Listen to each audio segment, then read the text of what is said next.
بسم اللہ الرحمن الرحیم۔ السلام علیکم ناظرین، آج ہم ارنڈو کے بارے میں جانیں گے۔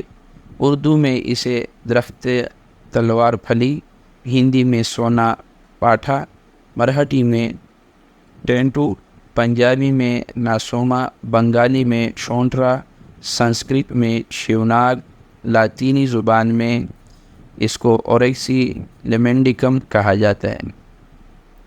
یہ درخت 30-40 فٹ اونچا ہوتا ہے۔ اس کے پتے چھتری کی طرح درخت کے سر پر ہوتے ہیں۔ تنے کا نچلا حصہ ننگا رہتا ہے۔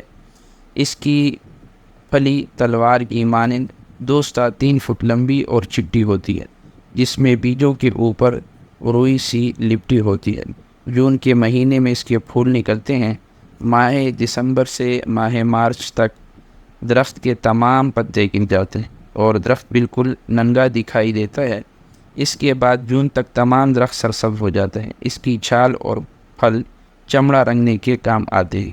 رنگ چھال خفیف زرد، ذائقہ چھال قدرے تلخ و تیز، مزاج سرد و خشک، مقدار خوراک ہے وہ چھال کا صفوف 10 سے 20 رتی تک، بصورت جوشاندہ 3 سے 6 ماشے تک ہے۔ مقام پیدائش ہند، برما، لنکا، کوچین، چائنا کے اکثر مقامات میں سطح سمندر سے 3000 فٹ کی بلندی تک پایا جاتا ہے۔ مقدار خوراک صفوفاً 1 ماشا تک ہے۔ افعال و استعمال۔ ویدک کتابوں میں اس کی بہت تعریف کی گئی ہے اور دشمول کی مشہور دواؤں میں سے ایک ہے۔ جڑ کی چھال کا جوشاندہ پیچس اور اسہال میں مفید ہے۔ اس کے کاڑھے میں نہلانے سے ریح کے درد دور ہو جاتے ہیں اور اس کو بطور صفوف دن میں 3 بار کھلانے سے پسینہ آ کر عام وات یعنی گٹھیا سے شفا حاصل ہوتی ہے۔ اس کی تاثیر سیلیسلیٹ کی مانند ہے۔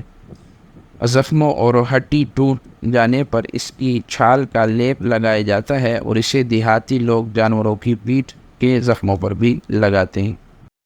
معزز سامعین، مزید طبی رہنمائی کے لیے ہمارے دیے گئے واٹس ایپ نمبر پر رابطہ کریں اور اسی طرح کی مزید معلوماتی ویڈیوز حاصل کرنے کے لیے ہمارے چینل کو سبسکرائب کریں اور ہمارے ہر آنے والی ویڈیو کو لائک اور شیئر کریں اور بیل آئیکن کو دبانا نہ بھولیں۔ شکریہ۔